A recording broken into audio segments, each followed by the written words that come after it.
They say memory is the last fire that dies in the cold of forgetfulness. But for the man who awoke beneath the twisted cedar tree that morning, even that final flame had gone out. The wind called his name, but he had none. His past had vanished like mist upon dawnlight. Only a faint ache lingered in his chest, an ache that whispered of something, someone, lost. He opened his eyes to a sky carved from silver, broken by the slow dance of drifting clouds. The earth beneath him smelled of old rain and moss.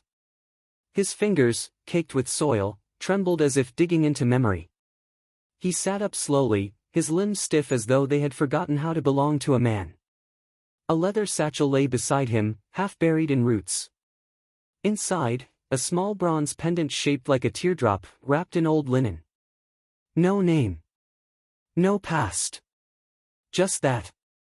He wandered for hours, maybe days. Time had little meaning when you had no memory to measure it against. The hills gave way to forests, the forests to plains, until at last he stumbled upon a village nestled between the shoulders of two crumbling mountains. The people there stared, wary but curious. A stranger with no name was either a curse or a tale worth drinking to. The elder, a woman bent by both age and kindness, offered him food without asking questions. Her hut smelled of dried herbs and the slow smoke of memories. She called him Kael, meaning wind-washed, in her tongue. "You've returned," she whispered, not to him but to the pendant he held out, as if it were some ancient key. "Or perhaps, you never left." He slept on a cot of woven reeds that night. Dreams came, strange, vivid fragments. A girl in white, standing beneath cherry blossoms. A promise made beneath a burning sky. Tears. Laughter. A name on his lips, but never loud enough to wake him. The next morning, Kael walked to the edge of the village where the cliff overlooked a valley of broken stone and slow-moving fog. A child followed him, curious. "Did you fall from the sky?" the boy asked. Kael smiled, but it didn't reach his eyes. "I think I fell from a story I can't remember." The boy pointed to the pendant Kael wore now around his neck. "That's a lover's token," he said matter-of-factly. "My sister has one. Her betrothed gave it to her before the river war. He never came back. A lover's token." Kael clutched it tightly.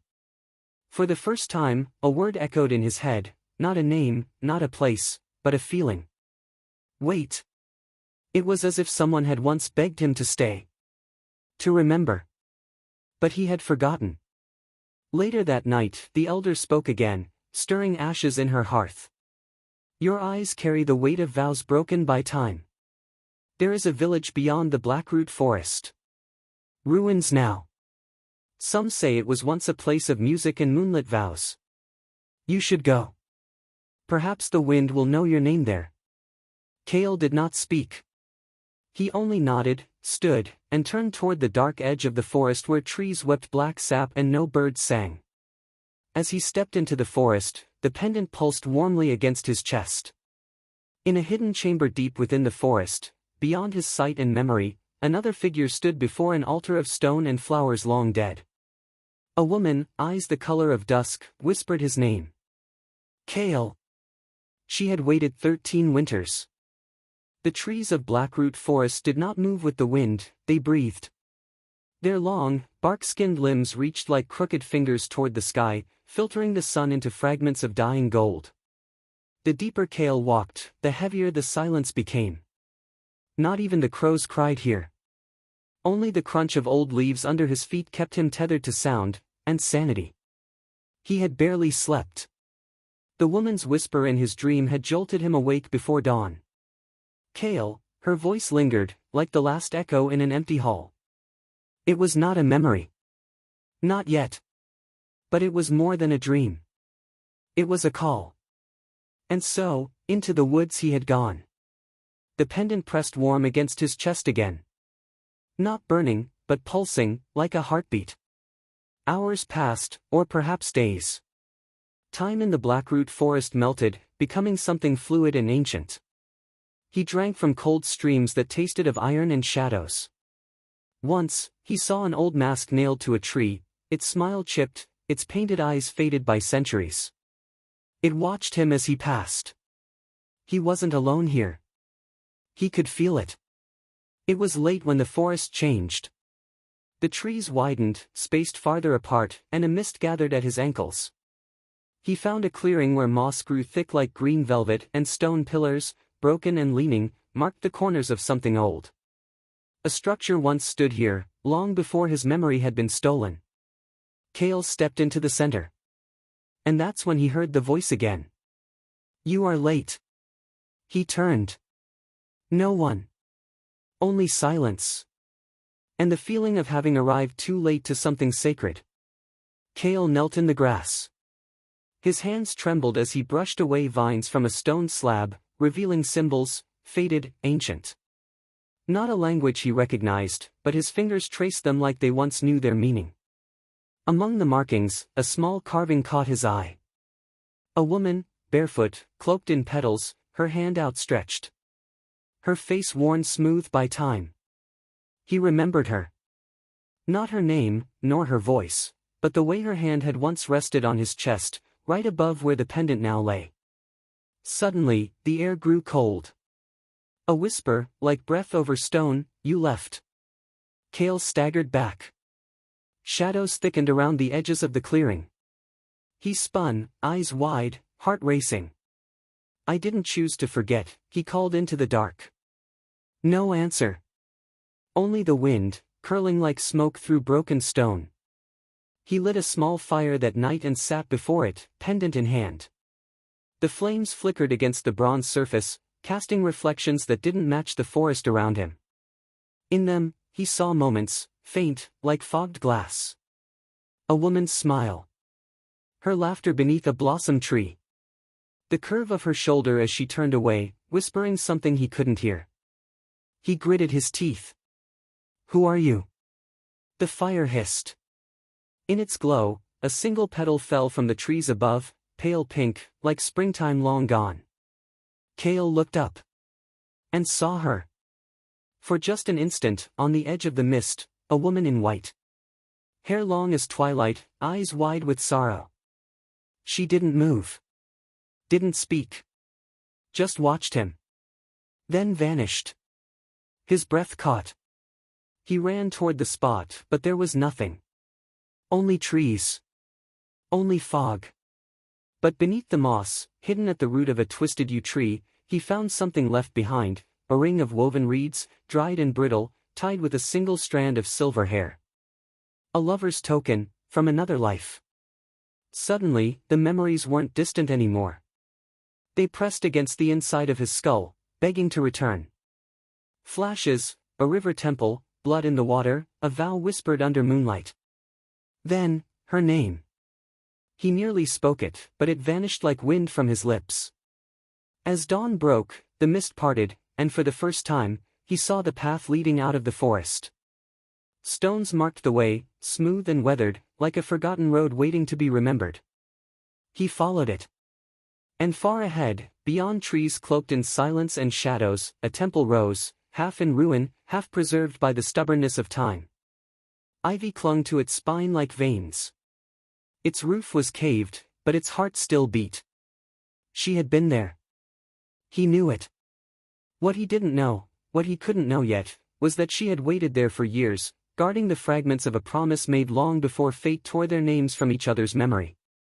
And now that he walked the road again, so did danger. Someone else had been watching. And not all forgotten things are meant to be remembered. The path led him through the bones of the forest. Every tree that flanked the old stone road bore scars, rune-like carvings etched by hands long gone. Birds dared not sing here. The silence was sacred, mournful. Kael walked slower now, as if the ground itself were telling him to tread with care. The temple rose ahead like a broken promise, a relic of beauty fighting against the vines of time. Its once grand entrance was flanked by lion statues, one headless, the other cracked through the jaw. Kael paused at the threshold. The pendant burned gently against his chest. He stepped inside. The scent struck first, a mingling of wilted petals, old incense, and stone dust. Shafts of light slipped through shattered windows, catching in the air like ghosts. Statues of forgotten deities lined the inner sanctum, their eyes blind, their mouths sealed in stone prayer. In the center, a pool. Dry now, but rimmed with petals, fresh. Someone had been here. Recently. He moved toward the altar at the far end. It was simple, flat stone, worn smooth by hands that once laid offerings of fruit and flame. There, carved deep, was a sigil. A circle within a circle, two hearts joined at the edge. He touched it. And the world fell away. Suddenly he was somewhere else, no, sometime else. The temple glowed with life. It was night, yet the air shimmered with lantern light. Musicians played soft, haunting melodies on flutes made of silverwood. The scent of plum blossoms drifted in waves. And she was there. The woman from his dreams. Wearing a veil of silk so fine it danced with the breeze. Her hair was tied with a string of white beads. Her eyes met his across the altar, and though he couldn't speak in this vision, he knew she had once called him Kael, but with a different voice. A name soaked in love and grief. She reached out and placed a reed ring upon his finger. And whispered, "Even if the stars forget your name, I will not." Then, flames. Screams. The vision shattered. Kael fell backward onto the cold stone floor of the ruined temple. He gasped for air. The pendant against his skin was burning hot. Footsteps. He scrambled to his feet. A figure stood at the temple's edge, hooded, cloaked in raven feathers, unmoving. Kael could not see a face. "You are not meant to return," the figure said, voice low and hollow. Kael's breath steamed in the chill. "Who are you?" "A guardian. Of memory. Of promises broken by time. She was not meant to wait. You were not meant to live." Kael stepped forward. "I don't remember breaking any promise." "No," the figure replied. "But your soul does." A flick of wind, and the figure was gone, vanished like a shadow passing over moonlight. Kael stared at the space where it had stood. Then back to the altar. And there, left on the stone, was a petal. Fresh. Pink. With a single drop of water glistening at its center. Not dew. A tear. He picked it up, and as he did, a voice echoed, not from outside, but from within his bones. "Kael, I remember you." He clutched the pendant tightly and walked out into the failing light. From atop the hill where the temple stood, he could see far below, into the valley that once was a kingdom. Smoke coiled from distant fires. Flags fluttered on broken towers. Somewhere within that maze of ruin, she waited. But not alone. The forest hadn't just stolen Kael's memory, it had buried secrets. Someone, or something, didn't want him to find her. Night fell fast. He made camp beneath the remains of a stone arch. The wind whispered names he couldn't place. But when sleep came, it came heavy, and with it, another dream. He stood on a high cliff. She was there, again. No veil this time. Only sorrow. Her voice broke as she said, "You promised to return. You swore on the 9th moon." Kael stepped toward her, aching to explain, to remember, to apologize. But a storm howled between them. And when he reached out, his hand passed through her. He awoke with tears on his cheeks and the faint scent of her still on the air. The road ahead wound into the Valley of Ruins. A place once called Selverin, though the name meant nothing to him now. It would. Because that was where the promise was made. And broken. And that is where the final piece of his past still waited, in love, or in ruin. Kael entered the ruins of Selverin beneath a sky veiled in pale clouds. The once grand city lay like a corpse under the weight of centuries, its towers shattered, its banners eaten by wind and time. Yet despite the decay, something in his bones stirred. A memory half buried, like a heartbeat beneath layers of dust. The stone streets were broken, but they followed a path Kael's feet somehow knew.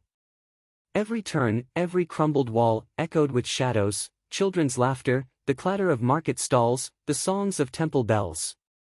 Ghosts of life. whispers of what once was. As he passed a shattered fountain, Kael paused. Carved along the rim were two figures holding hands beneath a tree in full bloom. Between them, the same sigil that marked the pendant, a circle within a circle. A vow.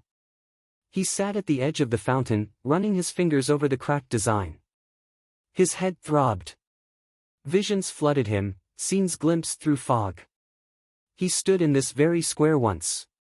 The city was alive. Lanterns glowed from every window. Children danced in circles. And she stood beside him, laughing as petals fell around them. Her name danced on the tip of his tongue. But the moment shattered like glass. Footsteps echoed behind him. He turned swiftly, heart quickening, but it was only a girl. Barefoot, no older than 10, with eyes too wise for her age. "You're him," she said. "The one who left her waiting." Kael frowned. "Who are you?" The girl didn't answer. She stepped forward and placed a small folded note in his hand. Then, without another word, turned and vanished between the ruins. Kael unfolded the note. The ink was faint, but the words cut deep. "If you have truly returned, follow the white doves at dusk. I will be waiting in the garden of hollow vows. L." His breath caught. L, the name still evaded him, but the letter felt like a thread between two broken stars. That evening, as the sun bled across the ruined city, Kael climbed the crumbling bell tower at the edge of the southern wall. The wind was sharp, singing through empty windows. And then he saw them.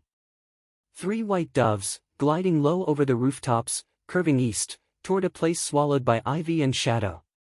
The Garden of Hollow Vows. Kael descended quickly and followed their path. The garden was not marked, but he recognized it by feel. A stone arch with half its keystone missing. A path of soft earth. Trees twisted like dancers frozen mid-step. Statues overgrown with moss, lovers entwined, hands forever reaching. He stepped into the heart of it. There, beneath a broken cherry tree, she stood. Older than the dream vision. Wiser. Her eyes held the same dusk color as before, but now rimmed with years of waiting. She looked at him, quiet. As if afraid a word would shatter the fragile bridge between memory and truth. He tried to speak, but the words caught. She took a single step forward. "You came back." His throat tightened. I didn't mean to leave." Her voice was soft. "You didn't leave. You were taken. Your name, your face, everything, ripped from time. I tried to stop it." Kael reached toward her. "What is your name?" She placed her hand on his. "Lyana." And with that name, the world inside him cracked open. Her name was Lyana. The moment she spoke it, 1,000 broken pieces of Kael's soul began to rearrange. It wasn't a flood, not yet, but a slow, aching tide rising in his chest. He saw fragments of her laughter, the soft warmth of her hands, the way she used to braid wildflowers into her hair. And he remembered the promise. It came back in a single breath, the vow whispered beneath the 9th moon. He had knelt before her in this very garden, beneath the cherry tree when it still bloomed with silver blossoms. He placed the pendant in her hand and said, "Even if time forgets me, I will find my way back to you." He hadn't kept the promise. Not by will, but by fate. Kael lowered himself beside her beneath the tree. "I don't remember everything yet," he said, voice rough with guilt. "But I remember the feeling. I remember you." Lyana's eyes shimmered with unshed tears. "You were taken from me. On the night of the vow. They said you had died in the fire at the river temple. I searched. I waited. I left messages at every old altar. I even gave your name to the wind." Kael looked away. "I remember fire. I remember a hand pulling me away. But everything else is shadows. They erased you," she whispered. "There are people, keepers of the forgotten. They guard memories too painful or too powerful. Some say they protect the world. Others say they rewrite it. Kael clenched his fists. Why would they erase us? Lyana looked up at the withering blossoms above them. Because we broke the law of time. Kael turned to her. What does that mean? She hesitated, then pulled from beneath her cloak a scroll, yellowed, sealed with a wax stamp in the shape of the twin circle sigil. You said we would return to this life again and again, no matter how often they tried to separate us. You said love was stronger than the veil. That each time we met again, we'd know, without knowing. He took the scroll with trembling hands. And this? A memory binding. Written in our last life. We left it for ourselves. Kael broke the seal. The parchment trembled in his hands. Not from age, but power. As his eyes scanned the first lines, a searing pain split his head. Visions poured in. He saw their first life, centuries ago. Two lovers torn by war. Then again, in another age, he a healer, she a storyteller, killed for whispering truths. Over and over, they found one another. And over, they were erased. Because they remembered. Because they resisted. Kael gasped, falling to his knees. Lyana held him, steadying him. Each life, we left a trail.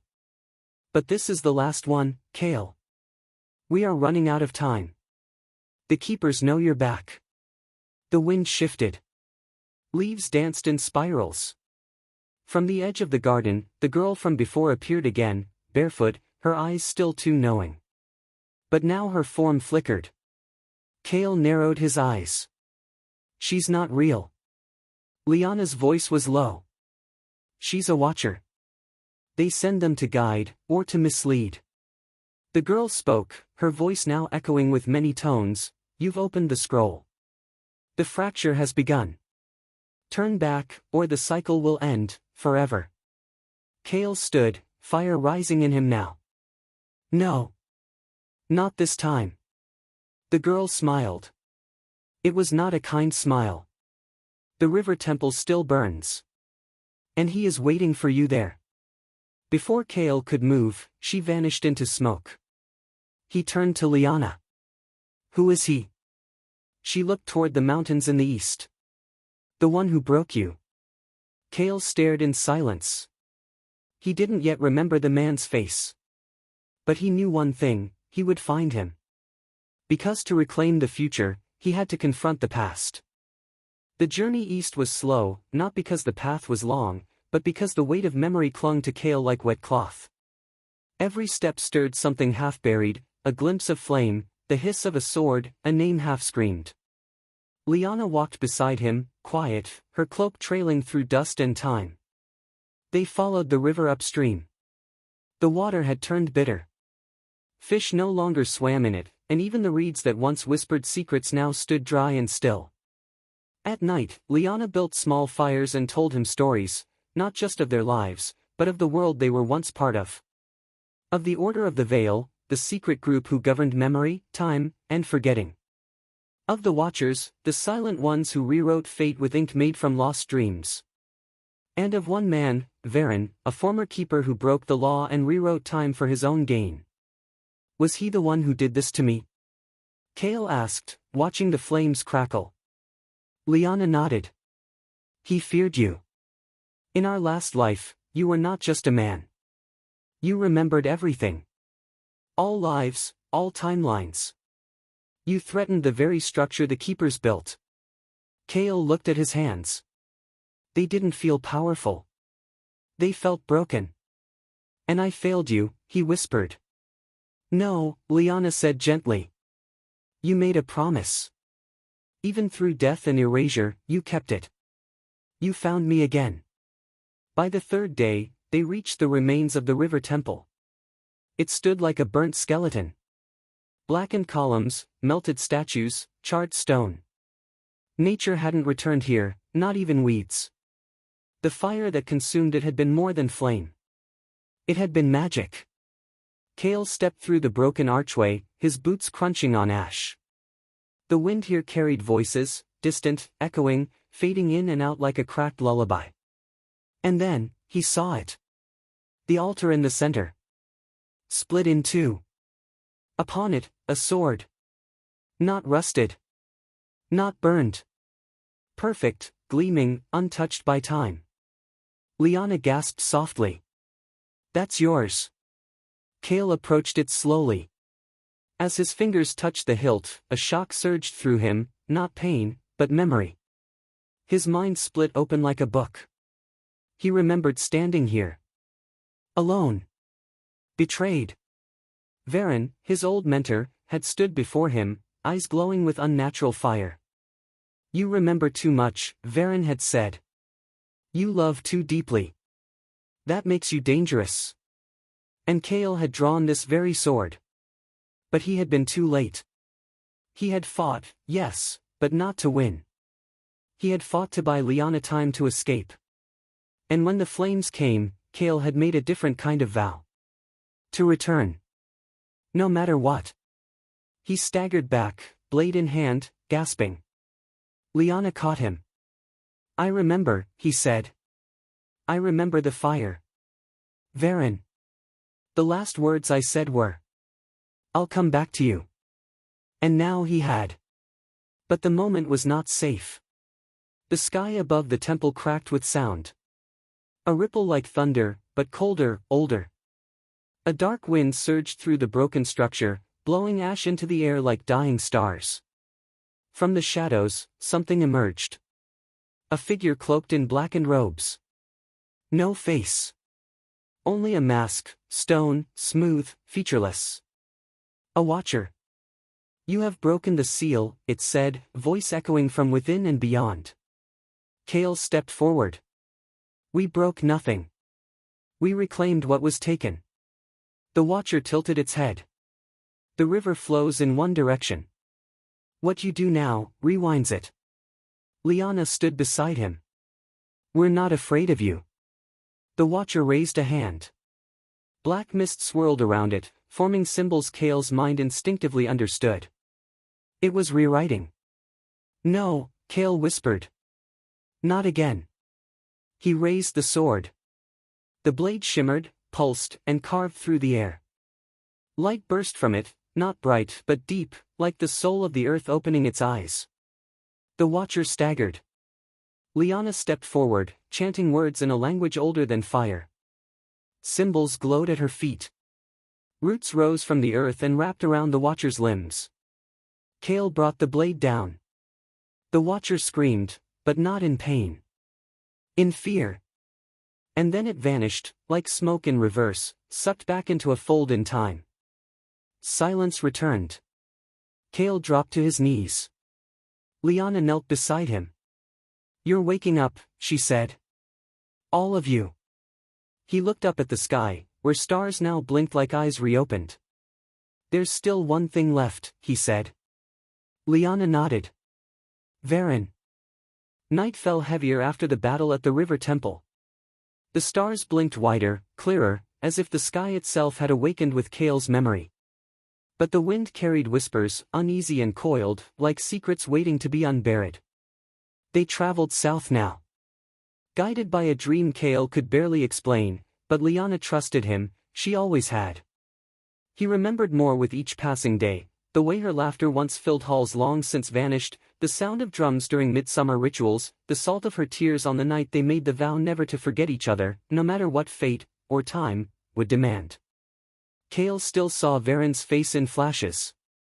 Once a father to him. Now, the architect of his erasure. They arrived at the sunken valley, where the earth dipped like a great scar, as though something massive had tried to claw its way out centuries ago. At its deepest curve was a stone circle, weathered, broken, overgrown. At its center, a trapdoor of rusted bronze, covered in symbols only Kael could read. The Library of Dust, he whispered. Lyana looked up. That place exists? Kael nodded slowly. Only for those who've forgotten. It was built to preserve the truths that no one should ever know, but someone always would. With effort, they opened the hatch. A spiral staircase dropped into the dark. They descended by torchlight, hundreds of steps, until they emerged into a vast underground chamber, walls made of sandstone, floors of glass, and shelves that stretched so high the tops vanished into shadows. Each book here was bound not in leather or cloth, but in woven memory, silken strands of human thought, emotions, decisions. Kael could hear them whisper as they passed. "It's alive," Lyana said, shivering. They found a table at the center. Upon it, a single book, unmarked, open to a page Kael hadn't read in centuries. He touched it. The world turned. He stood once again in the high towers of the Citadel of Echoes, wearing the white robes of a keeper. Across the marble hall, Varen walked toward him, eyes tired but resolute. "You asked to remember everything," Varen said, his voice weary. "And now you will suffer for it." Kael remembered this. This was the moment he asked to break the code of forgetting. He wanted to remember all timelines, all versions of himself, all the lifetimes he and Lyana had ever shared. He couldn't bear to lose her again, not even to fate. "You said love weakens," Kael had said. Varen replied, "No, Kael. Love binds. And bound men are dangerous." That night, Kael had stolen the forbidden blade and fled the citadel. He came back to himself gasping, sweat on his brow. Lyana steadied him. "You saw it." "I was the one who broke the law," Kael admitted. "I wasn't the victim. I chose this. I asked to remember it all." Lyana's face was unreadable. "Then you were willing to lose everything for me?" He nodded. But the library was not finished with them. A sound rose from the far end of the room, like chains dragged across stone. From the gloom came another figure, faceless like the watcher before, but taller, robed in veils of midnight and ash. Its presence made the books hiss and flutter. "Who dares unlock the vault of the bound?" it asked. Kael stepped forward, sword across his back. "I am Kael of the unwritten vow. I seek Varen." The figure tilted its head. "Varen is no longer mortal. He has crossed into the rift of echoes. He rewrites as he walks." Lyana's voice rang clear. "Then show us the way." The figure extended an arm. "The path to the rift is sealed by blood and memory." With a roar, the floor beneath them fractured. They fell, not through space, but through thought. They awoke in a dream of Kael's childhood, his village untouched by war, his mother's smile, his brother's laughter. Lyana was not there. "I don't want to leave this," Kael said softly. "But it's not real," Lyana's voice echoed distantly. "Find me, Kael. Remember what's true." He clenched his fists. "I will." With great effort, he let go of the dream. They awoke in the ruins once more, panting, both changed. Lyana's eyes glowed faintly now, the light of remembrance. "The rift lies beyond the forest of the lost tongue," Kael whispered. She helped him to his feet. "Then we go there next." But before they could leave, the robed figure handed Kael a second book, small, sealed with a crimson cord. "Give this to Varen when you find him," it said. "What is it?" The figure's voice grew distant. "His first memory. The one he buried so deeply, even time forgot it." As they climbed out of the sunken valley, wind howled through the stones like a warning. The past had been found. But the future was still watching. The dawn broke cold over the shattered peaks of the rift, its light spilling like spilled blood over ancient stone. Kael and Lyana stood on the edge of what was both the end and the beginning, a place where time twisted and curled like smoke, where memories both lived and died. Before them, Varen awaited, not as man, but as shadow and echo. His eyes burned with the weight of countless forgotten lifetimes, his voice the thunder of centuries. "You have come," he said, voice echoing through the hollow. Kael stepped forward, the ancient sword heavy in his grasp, but his heart heavier still. "This ends today," Kael said. "No more erasing. No more forgetting." Varen's laugh was bitter.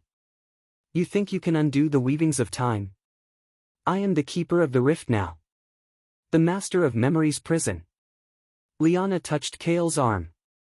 "Then we will break the prison." The battle that followed was not one of steel alone, but of will, memory, and love. Varen twisted the rift's threads, trying to trap Kael in forgotten moments, his failures, his losses, the void where his memories once lived. But Kael, armed with the pendant, the sword, and the truth of Lyana's love, fought back. Each strike was a reclaiming of a lost fragment, childhood laughter, whispered vows, the warmth of her hand in his. In the final moment, Kael plunged the sword into the rift's heart. Time shuddered. A great silence fell. Then, a pulse. The veil tore. Varen screamed, human and broken for the first time in ages. And then, he faded. Kael and Lyana stood together as the rift healed around them, the fabric of time mending like a freshly woven tapestry. The stars blinked, the sky opened, and the world breathed anew. Lyana smiled, tears shining. We have remembered. Kael kissed her forehead. And the promise is fulfilled. No longer lost. No longer forgotten.